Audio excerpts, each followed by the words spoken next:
दो डिवाइडरों के बीच में ये खाली जगह है जहाँ पर एक जूता आपको नज़र आ रहा होगा। अचानक पीछे से बुलेरो आती है स्पीड में, उन्हें ठोकर लगती है, वो उछल करके आगे गिरते हैं और स्पॉट पे ही बुरी तरह से घायल हो जाते हैं। ये भी बताया जा रहा है कि जो ड्राइवर था वो बेहद नशे में था। गाड़ी में बैठ करके गांजा सप्लाई या गांजा माल बेचने लाने ले जाने की बात वो लोग कह रहे थे। बाइक को जैसे ही ओवरटेक किया तो गाड़ी पे कंट्रोल नहीं कर पाया क्योंकि गाड़ी ओवर स्पीड थी। छावनी चौक से महज 100 कदम पहले ही एक्सीडेंट होता है। गाड़ी में बैठा प्रवीण वहीं घायल रह जाता है। गाड़ी में मौत कब किस शक्ल में आए किसी को अंदाज़ा नहीं होता। तोहमत उस चीज़ पे मढ़ी जा सकती है जो गैर जिम्मेदाराना हरकत करते हैं, लेकिन जो शख्स पैदल चल रहा हो सड़क पे और उसे कोई बुलेरो वाला आकर के ठोक दे, उसकी मौत हो जाए, उस पर आप क्या कहेंगे। नमस्कार, मैं सीमांत हूँ। कैमरे के पीछे हमेशा की तरह सचिन भाऊ हैं और एक बार फिर से हम मौजूद हैं एक ऐसी खबर को लेकर के जिस खबर पे लगातार बार बार खबरें बनते रहती हैं, हादसे होते रहते हैं, लेकिन उस पर किसी भी तरह का कोई कंट्रोल नहीं, कोई नियम कायदे कानून नहीं है। ट्रैफिक के जो अधिकारी हैं, जिम्मेदार हैं, शायद उनके पास या फिर उन गाड़ी चलाने वालों के पास जो अपने आप को बहुत कूल डूड समझते हैं। इस वक्त मैं जहां पर खड़ा हूं ये बेसिकली छावनी चौक से अगर 100 कदम पीछे आएंगे तो नंदिनी रोड है और नंदिनी रोड के पास आगे पेट्रोल पंप और जेके टायर्स के बीचों बीच ये डिवाइडर देख रहे हैं आप, और इन दो डिवाइडरों के बीच में ये खाली जगह है जहाँ पर एक जूता आपको नज़र आ रहा होगा। मंडराती मौत। किसे पता था कि आज सुबह 8:06 के करीब यहाँ पर स्पीड में आती बुलेरो से एक व्यक्ति जो पैदल जा रहा है वो चपेट में आ जाएगा, जो खुद भी ड्राइवर है, खुद नौकरी करने किसी और गाड़ी के लिए जाता है। किसे पता था। जब आज सुबह ये खबर आई 8 बजे के करीब तो हम लोगों ने सोचा कि क्यों ना स्पॉट जा कर के ये खबर आपको दिखाई जाए। सचिन आपको पूरी वो क्लीन तस्वीरें दिखा रहे हैं डिवाइडर की, जहां पर वो गाड़ी टकराई है। टकराने से पहले जिस तरह से गाड़ी उड़ते हुए आई है उसकी भी तस्वीर आपको सीसीटीवी कैमरा जो लगा है उसके माध्यम से हम दिखा रहे हैं। दूसरी चीज़ कि वो शख्स कौन था जिसकी मौत हुई और वो शख्स कौन लोग थे जो उस गाड़ी में बैठे हुए थे, पूरा मामला आपको बताता हूँ। दरअसल जिस शख्स की मौत हुई है उसका नाम है संजय तागड़े। उनकी उम्र 50 साल है। पास में ही एक निषाद सेवा समिति है, वहीं पास में वो रहते थे और रोज़ाना इस समय 7:30-8 बजे के करीब कंपनियां अलग अलग गाड़ियों को चलाते थे। जो डेली वेजेस पे गाड़ियां चलाते थे उनको जो तनख्वाह मिलती थी, रोज़ी मिलती थी, उस पे चलते थे। वो परिवार महाराष्ट्र में रहता है, यहाँ पर वो अकेले ही रहते थे। यहाँ पर उनका घर है, बहनोई और तमाम जो भतीजे भांजे सब यहीं रहते हैं। वो यही इसी रास्ते से पैदल जा रहे थे और जाते जाते ही अचानक पीछे से बुलेरो आती है स्पीड में, उन्हें ठोकर लगती है, वो उछल करके आगे गिरते हैं और स्पॉट पे ही बुरी तरह से घायल हो जाते हैं। परिजनों को पता चलता है तो वो आते हैं, ई रिक्शा में उनको बिठा करके आसपास के अस्पतालों में मंडराते हैं, लेकिन आखिरी दफ़ा जब वो सरकारी अस्पताल जाते हैं तो वहाँ पता चलता है कि उनकी नब्ज़ बंद हो चुकी है, सांसें बंद हो चुकी हैं, यानी कि संजय तागड़े ख़त्म हो गए थे। ये एक सिरा मैंने बताया आपको। दूसरा सिरा जो स्पीड में गाड़ी आ रही थी उसका क्या मांझरा है, आगे चलते हुए बताते हैं सचिन। खबर बहुत लंबी है और सटीक भी है। आपको बता दूं कि जो गाड़ी आ रही थी, बुलेरो आ रही थी, उस गाड़ी में करीबन 4 लोग बैठे थे। जो ड्राइवर था और बाकी के जो 2 लोग थे वो तीनों एक दूसरे को जानते थे। चौथा जो व्यक्ति था वो उतई से अपने मामा के घर से छावनी चौक आ रहा था, तो उसने उतई में बुलेरो वाले से लिफ्ट ले ली थी। अब सोचिए उसको क्या पता था, उसने सिर्फ लिफ्ट ली, गाड़ी वालों ने लिफ्ट दे दिया, वो उस गाड़ी में बैठा।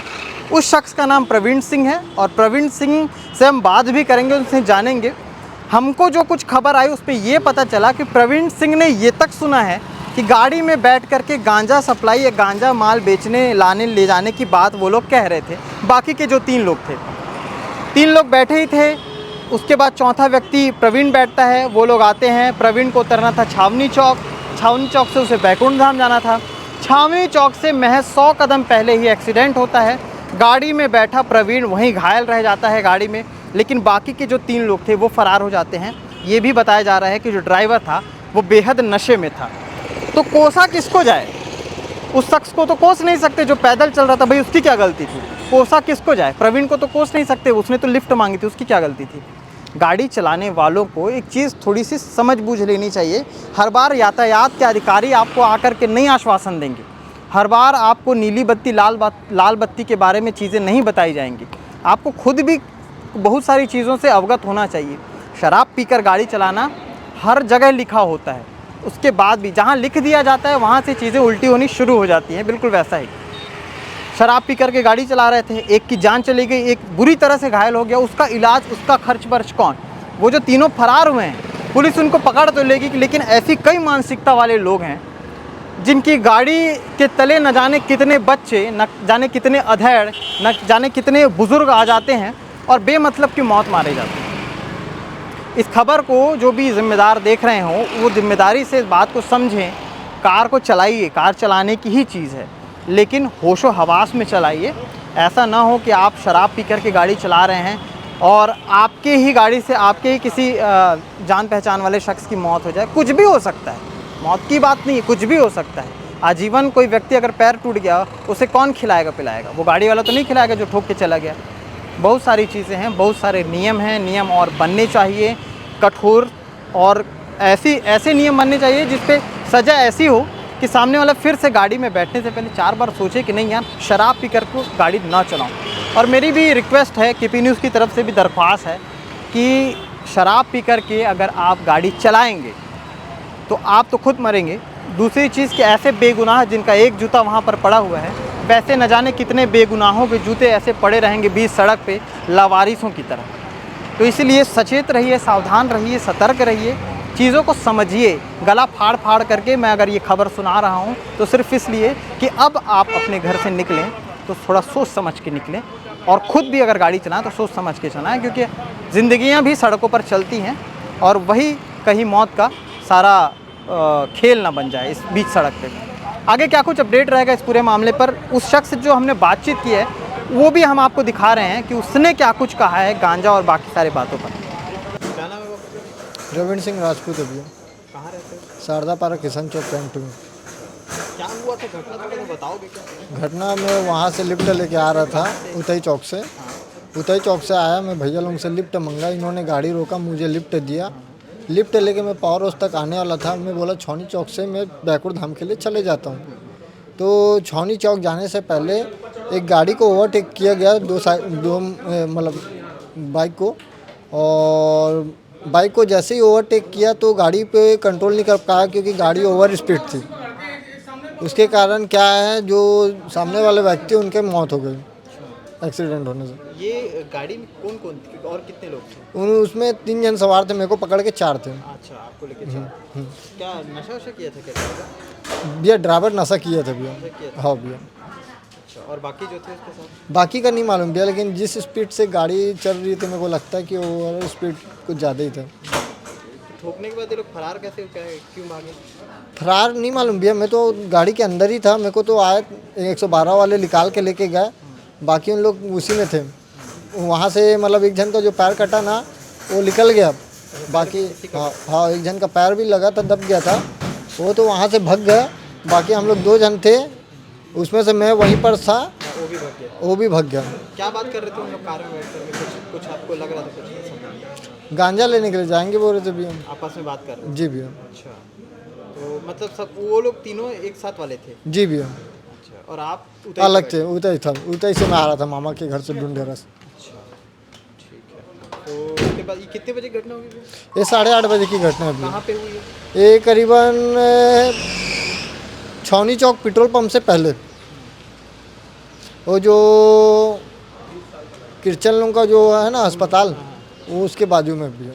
इस पूरे मामले को लेकर के जो संजय तांगड़े हैं, जो यहाँ पर जो मृत हुए हैं, उनके परिवार वालों का क्या कुछ कहना है वो भी सुन लीजिए।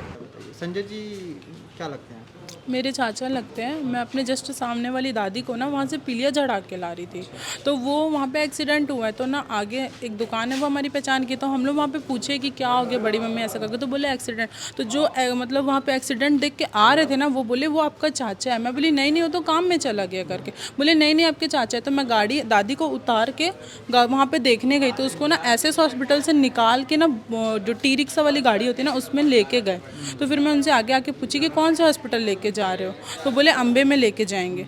तो एसएस में भी नहीं लिया, अम्बे भी जाके पूछे, वहाँ पे भी नहीं लिया। फिर हम अभी तब तक वो घायल हाँ थे? थोड़े नॉर्मल थे वो, मतलब चोट वोट बहुत लगा था उनको, पर नॉर्मल थोड़ा सांस चल रहा था। तो बीरा शाह के हॉस्पिटल है ना, वहाँ पे आके देखे ना, बेड पे लिटाए थे अंदर में, पर उनको टच वच बिल्कुल कुछ भी नहीं किए। वो सीधा बस इतना बोले, मैं उनको बोली भी कि थोड़ा सा ट्रीटमेंट करके देखिए, क्या पता नॉर्मल हो जाए, पैसे का टेंशन मत लो ऐसे करके। तो वो बोले कि नहीं नहीं, इनकी कंडीशन ज़्यादा ख़राब है, आप गवर्नमेंट लेके चल जाओ। फिर वहाँ पे ऑटो बुक करके हम लोग गवर्नमेंट लेके आए, तो बिल विल करवा के ना यहाँ पे लिए, तो फिर हम लोग को बाहर कर दिए, बोले देख रहे हैं ऐसे करके। पुलिस वाले लोग तब तक आ गए थे वहाँ पे, तो तुरंत बोले कि मतलब लेट हो गए करके। तो दैट परिवार के साथ रहते थे? वो ठीक थे अपने परिवार के साथ, उनकी फैमिली पूरी मतलब वहाँ महाराष्ट्र में रहती है, उनके बच्चे बच्चे की शादी हो गई है, वो ड्राइवरिंग करते तो वो यहीं रहते। कहाँ रहते? ये मतलब वहाँ पे कोई कंपनी है, वहाँ पे वो काम करता था, गाड़ी चलाते थे। हाँ मतलब जिसकी गाड़ी मिल जाए वो उसकी चला लेते, ऐसे नहीं कि प्रॉपर एक की चलाते थे, नहीं वो किसी की भी चला लेते थे। हाँ डेली वेजेस पे? हाँ वो किसी की भी गाड़ी चला। तो वो गाड़ी चलाने ही जा रहे हाँ तो वो रोड क्रॉस कर रहे थे, तो बुलेरो वाला उनको मार दिया। थे। तो लगातार खबरों से बने रहने के लिए हमारे चैनल को सब्सक्राइब ज़रूर करें। आगे क्या कुछ अपडेट रहेगा वो भी हम आपको लगातार दिखाते रहेंगे। शुक्रिया।